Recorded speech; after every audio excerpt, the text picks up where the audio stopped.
Every time Dave comes to talk to us, we tell him we're going to talk about one thing, and then news breaks and we talk about something completely different. So let's try to get through the segment. We'll just see how we do here. I don't know. One of the busier teams in the East has been the Sixers. Philly not only adding five-time All-Star Al Horford, but also adding talented wing Josh Richardson, bringing back Tobias Harris. They did, though, let Jimmy Butler go. They let J.J. Redick go. And today, Woj reporting the Sixers are offering Ben Simmons a 5-year, $170 million extension. So he is clearly a big part of their team going forward.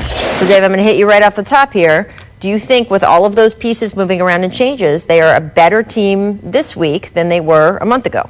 A little bit better, I do. I know that they lost two really good players there, but Ben Simmons works on his jumper a little bit. Tobias Harris, go be the 20-a-night guy that you are, and you don't have to defer. You don't have to worry about anything. The questions are, does Ben's jumper get better? Can Al play with Joel, for large minutes, or do they have to size down in the playoffs and only play one big at a time? Yeah, I mean, I think, at least on paper, you say Josh Richardson is younger, he's bigger, he's a better defender than J.J. Redick, but I think they really miss out on the incredible chemistry those two have between Redick and Embiid. Can he replicate it with someone else? It remains to be seen. I think Tobias Harris is going to be a better version of himself this year because more opportunity, more responsibility, kind of closer to what he was when he was with the Clippers.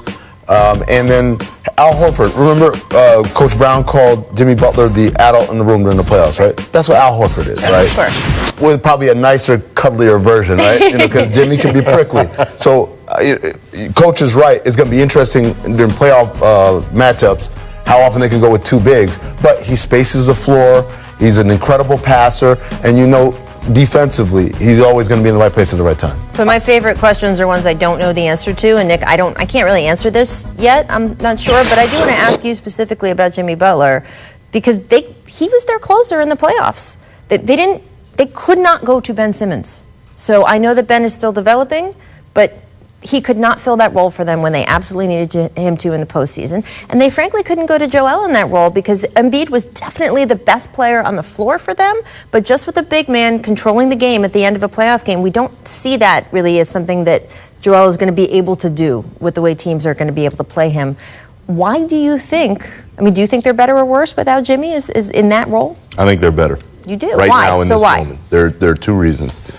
If Ben Simmons can learn how to shoot. Okay, that's a big one. And it is a big one. But if he can learn how to shoot and space out the floor a little more, and the bigger if, to me, even more than that, can Tobias Harris start taking the Jimmy shots? Right. Okay. Because Amin nailed it. When you start looking at that roster, Tobias now is going to have a lot more freedom to do whatever he wants and is able to do.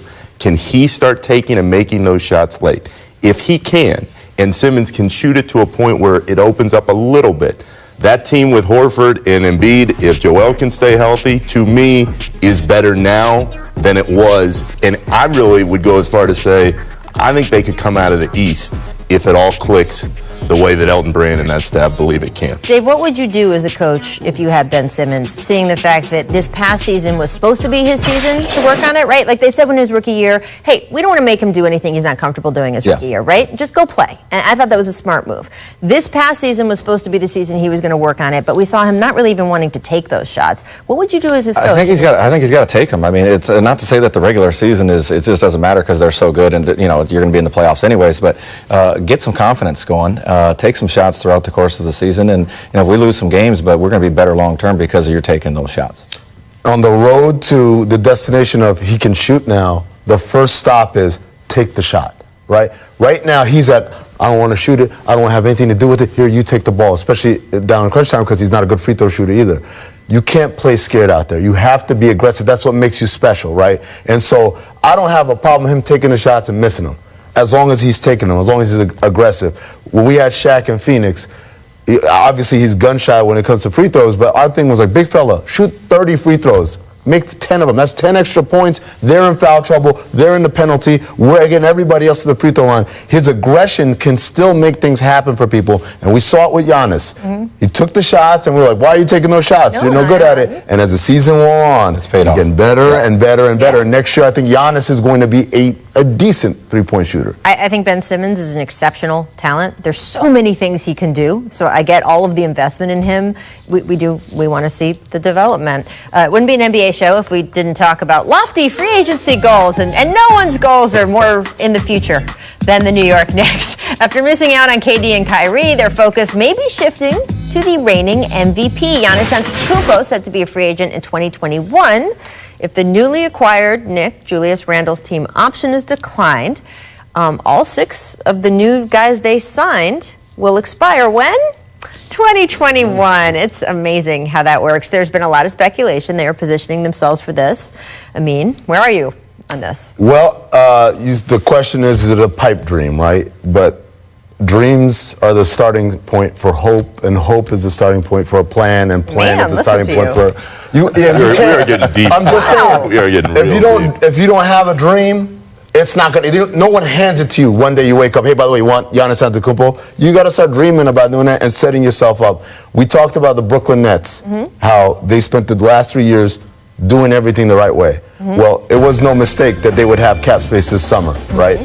That started with a dream. Yeah. A dream that 3 years ago we would have said, what? KD and Kyrie, get out of here. Right. But here we are, and they've got them. And so I applaud the Knicks for having a contingency plan. Right. It's not sexy, it's not a splash, it's not a name, it's not something great on the marquee, but it is the start of a long journey, but you have to start it with the steps in the right direction and not steps backward. I like the contracts they've signed. They have those contracts are going to be able to be moved throughout the next 2 years, where they can get assets back for future picks. But of all the things that I love about Giannis, all of his skill, his charisma, his personality, he likes it there, and they love him there, obviously. And I think it's a marriage. I do think it's a pipe dream for him to go there, but we're a long ways away. First of all, isn't everything involving the Knicks a pipe dream? If we're being really honest. Friedell. Truly. I mean, but really? But aside from that, these fans are just scraping themselves off the floor, and you have to just. Reality is reality, Rach, especially in New York. But as far as Giannis to that environment goes, I remember being at a game in Brooklyn, and this happens all over the league, but there was a game in Brooklyn. It was a Sunday afternoon. The Greek people of the New York City area came out of the woodwork to wait an hour and a half after the game to see him, to take a picture, to get an autograph. He is beloved all over the place, but in that community, he could be the king of New York. And I feel like we've heard this sales pitch for a lot of guys in the past. They do that in Cleveland. Especially. They do that in Cleveland. They do it everywhere. Hold on, you know what they don't have? Hold on, you know what they don't have a lot of in Cleveland, though, that they do in New York? Nigerians. And guess what? Nigerians are, Mark Spears wrote an excellent piece in Undefeated about how Giannis really identifies with his Nigerian heritage. Sure. Look, there's one city in the world that can say, we got a lot of both your people here. Right. We got everything. It's New York, and they'll come hard for Do you guys remember the movie Pretty Woman, where at the end the guy's like, "What? This is Hollywood. Everyone has a dream. What's your dream?" Now we know the Knicks. We got to take a quick break, but coming up, our pal Perk has said that Doc has to, quote, work his magic to get Kawhi. But if the Clippers don't pull a rabbit out of their hat, what is their next move? We will discuss. First, though, here's what the Jet recommends for